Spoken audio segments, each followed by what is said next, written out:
السلام علیکم ورحمۃ اللہ وبرکاتہ۔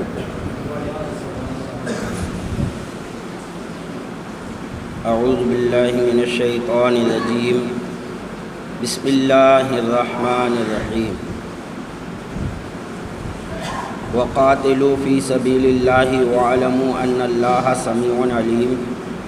من ذا الذی یقرض اللہ قرضا حسنا فیضاعفہ لہ اضعافا کثیرا واللہ یقبض ویبسط والیہ ترجعون۔ اللہ تبارک و تعالیٰ ارشاد فرماتا ہے، اور لڑو اللہ کی راہ میں اور جان لو کہ اللہ سنتا جانتا ہے۔ پھر فرماتا ہے کوئی جو قرض دے اللہ کو قرض حسن تو اللہ اس کے لیے بہت گنا بڑھا دے، اور اللہ تنگی اور کشائش کرتا ہے اور تمہیں اسی کی طرف پھر جانا۔ اس آیت کریمہ کا یعنی من ذا الذی یقرض اللہ قرضا حسنا،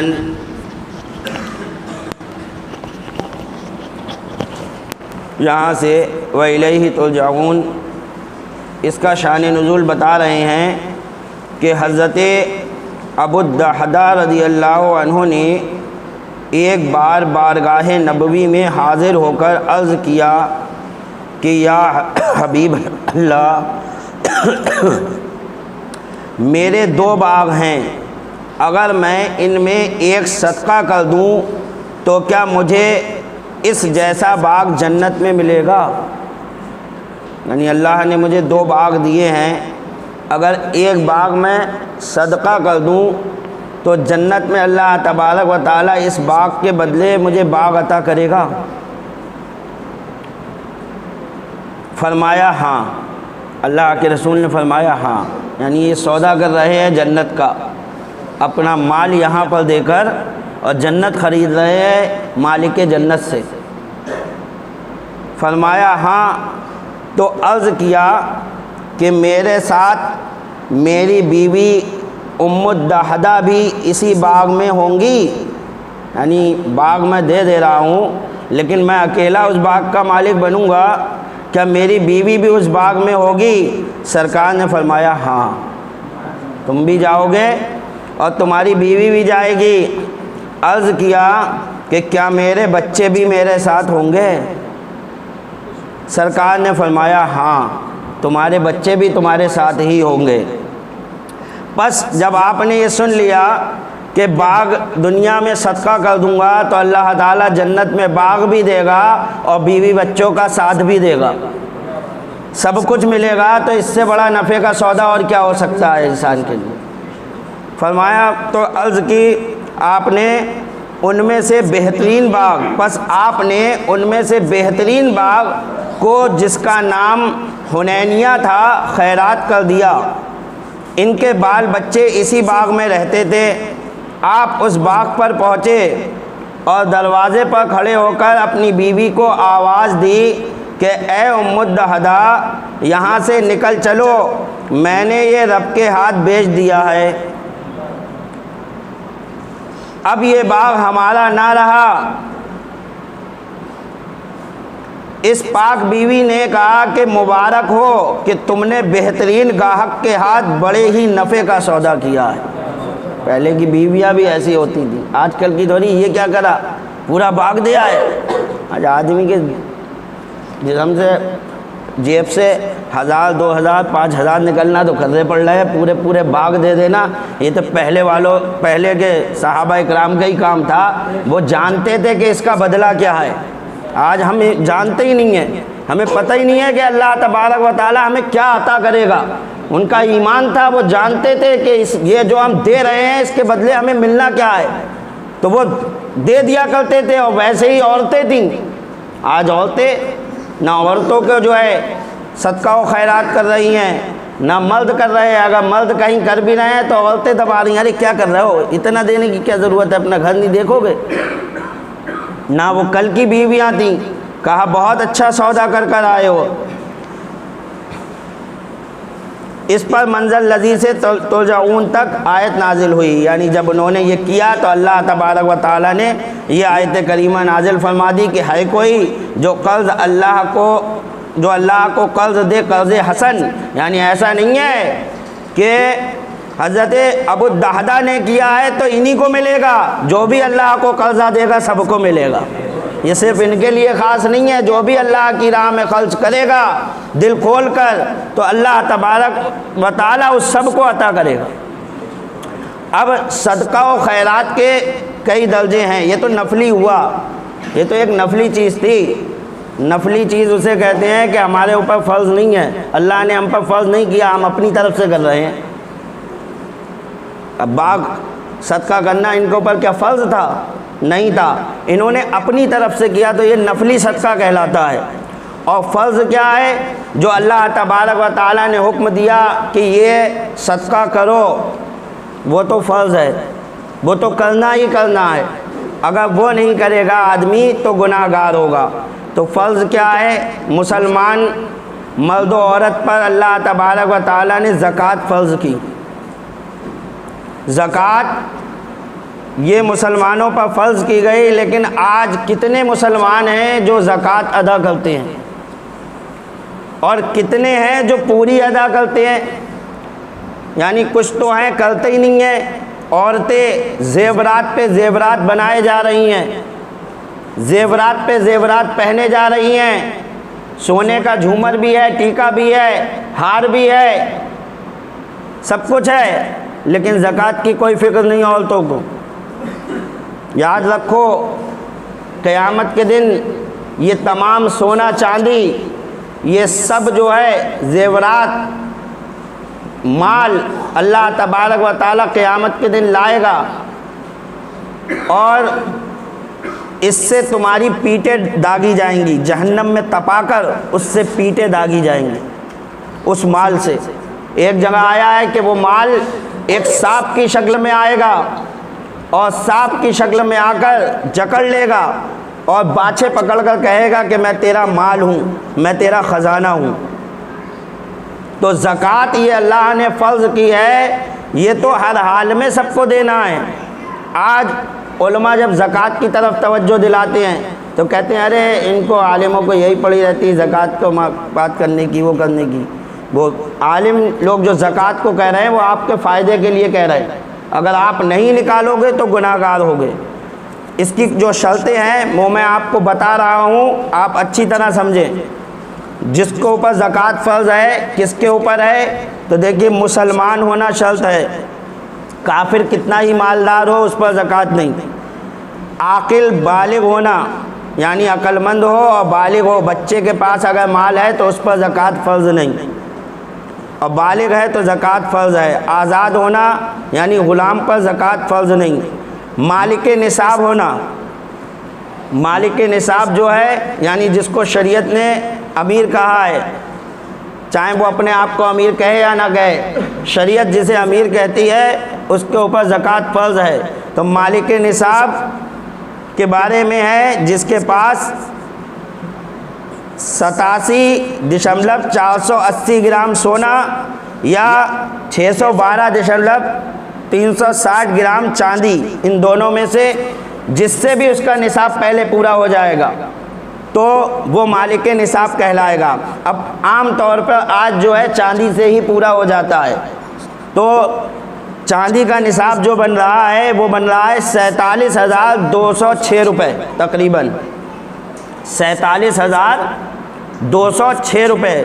تو 47,206 روپے جس کسی کے بھی پاس ہوں گے، جس کے پاس ہوں گے، چاہے سونے کی شکل میں ہو، زیورات کی شکل میں ہو،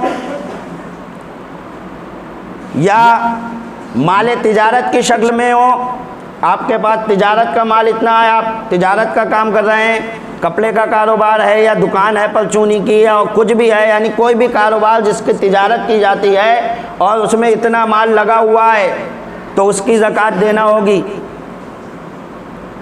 سونا چاندی عورتوں کے پاس ہے کہ سونا کچھ سونا ہے کچھ چاندی، دونوں کو ملا کر قیمت بیٹھ کر جوڑیں، گھر پر بیٹھ کر سونے کو بھی اکٹھا کر لیں، چاندی کو بھی اکٹھا کر لیں اور اس کی قیمت جوڑ لیں کہ ہمارا یہ سونا اور چاندی کتنی قیمت کا ہے۔ اگر وہ 47,206 روپے تقریباً، 47 ہی مان لو، 206 ہٹا دو، 47,000 روپے تقریباً بیٹھ رہا ہے تو زکوٰۃ اس کی نکالنا اے عورتوں تمہارے لیے ضروری ہے۔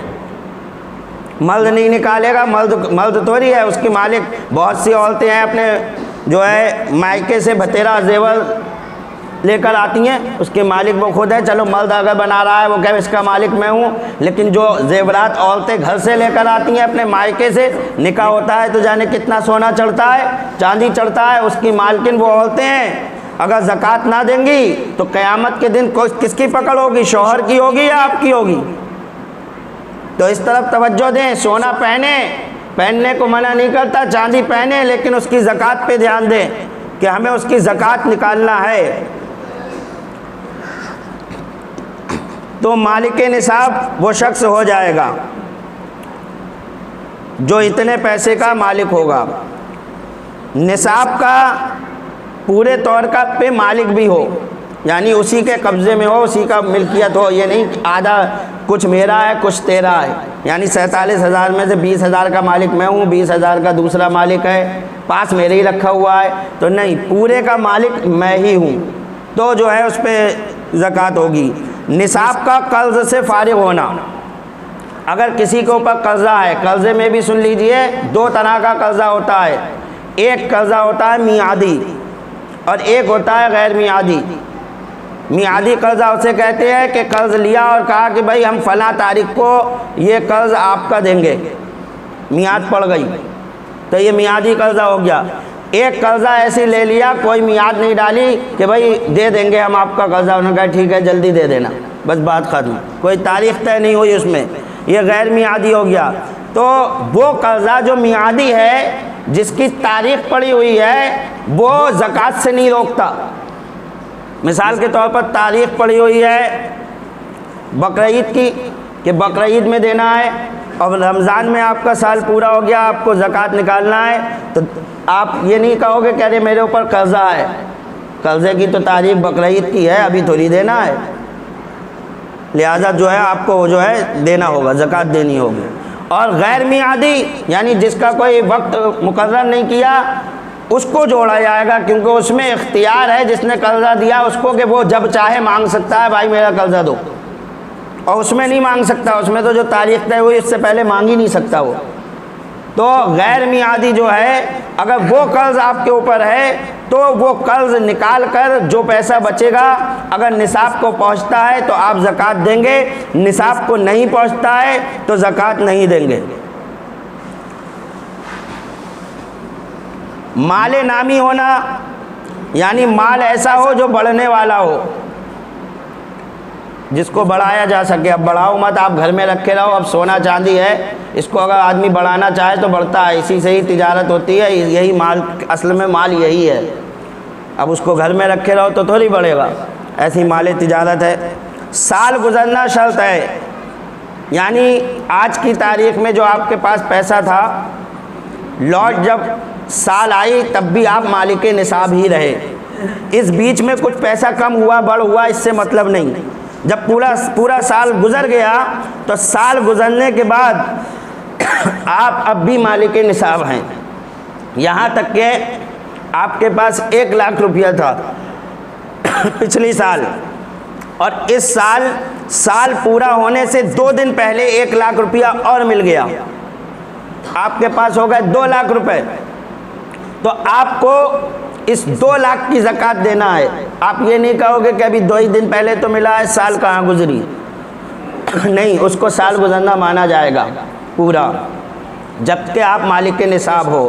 اور اگر آپ مالک نصاب نہیں ہیں تو پھر جو ہے یعنی 47,000 سے بھی کم ہو گیا پیسہ تو پھر جو ہے آپ کے اوپر زکوٰۃ نہیں ہے۔ تو یہ چند باتیں تھیں جو میں نے آپ لوگوں کو بتائیں۔ انشاءاللہ تعالیٰ امید کرتا ہوں کہ آپ اپنے اوپر اپنا جائزہ لیں گے، دیکھیں گے، کیونکہ یہ فرض ہے، اس کا تو حساب دینا۔ ارے صحابہ کرام تو نفل لی صدقہ ایسے کرتے تھے کہ پورے پورے باغات دے دیتے تھے. آپ کے اوپر جو فرض ہے وہ نہیں دے سکتے. 1000 روپے میں 25 روپے، کوئی زیادہ بھی نہیں، کوئی بڑی رقم اللہ تعالیٰ نے نہیں رکھی. 1000 روپے پہ 25، اس حساب سے آپ جوڑو، کوئی زیادہ بڑی رقم نہیں بنے گی آپ کی. اگر آپ کا کوئی بھائی غریب ہے، محتاج ہے، جو مالک نصاب نہیں ہے، جس کے پاس اتنا سونا چاندی وغیرہ نہیں ہے، تو آپ اس کو جو ہے اس کی مدد کر سکتے ہو. ٹھیک ہے. کوئی بھائی قرض دار ہے اگر آپ کا، تو آپ اس کی مدد کر سکتے ہو کہ لو بھائی اس سے اپنا قرضہ ادا کر لو. آپ کو اسے یہ بتانے کی ضرورت نہیں ہے کہ یہ جو ہے زکوٰۃ کا پیسہ ہے. اس سے جو ہے اس کا دل ٹوٹے گا کہ ارے مجھے زکوٰۃ کا دیا جا رہا ہے. آپ اپنے دل میں نیت کرنا کہ یہ زکوٰۃ کا پیسہ ہے، اور باقی اپنے بھائی کی مدد کر دو. لو بھائی تمہیں فلاں پریشانی ہے، یہ اپنا فلاں کام نپٹا لو، میری طرف سے رکھ لو، یہ کہہ کر دے دیا جائے گا.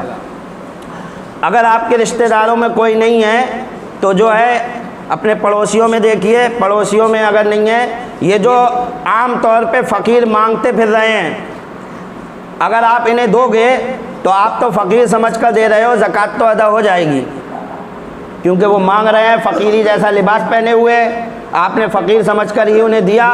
لیکن عموماً آپ اور میں سب جانتے ہیں کہ یہ کتنے بڑے فقیر ہیں. بولو عام طور پہ ہم جانتے ہیں یہ عام طور پہ مانگنے والے کتنے بڑے فقیر ہیں، کتنے ان کے پاس پیسہ ہے. یہ کوئی جو ہے چھپی ہوئی بات نہیں ہے. لہذا دیکھ کر دیں جو حاجت مند ہو. میری نظر میں بھی جو ہے ایسے شخص جن کو ضرورت ہے، وہ مانگ نہیں سکتے. اگر کوئی زکوٰۃ کا پیسہ دینا چاہے تو دے دے، میں ان تک پہنچا دوں گا. ٹھیک ہے. میری نظر میں ہیں ایسے شخص، اور اگر آپ لوگوں کی نظر میں جو ہوں تو آپ انہی کو ہی دیں. تو یہ جو ہے زکوٰۃ کے بارے میں نے آپ کو بتا دیا. اور صدقہ واجبہ یہ تو فرض ہے. ایک وہ چیز جو اللہ نے واجب کی جسے صدقہ فطر کہتے ہیں، جو ہم عید کے وقت نکالتے ہیں روزے کا فطرہ، وہ اللہ تبارک و تعالیٰ نے واجب کیا. وہ بھی مالک نصاب کے لیے ہی ہے، تو وہ بھی آپ لوگ دیکھ کر جو ہے دے. اگر آپ کو کوئی نہ ملے تو آپ مدرسے وغیرہ میں جو ہے تعاون کر سکتے ہیں. آپ کی رضوی مسجد میں مدرسہ تحسینیہ گلشن اسلام چل رہا ہے. آپ زکوٰۃ پہلے آپ غریبوں کو دیکھیں، غریبوں میں اگر مل جائیں فبہا، اور نہیں ملے تو آپ مدرسے میں اس کا تعاون کر سکتے ہیں.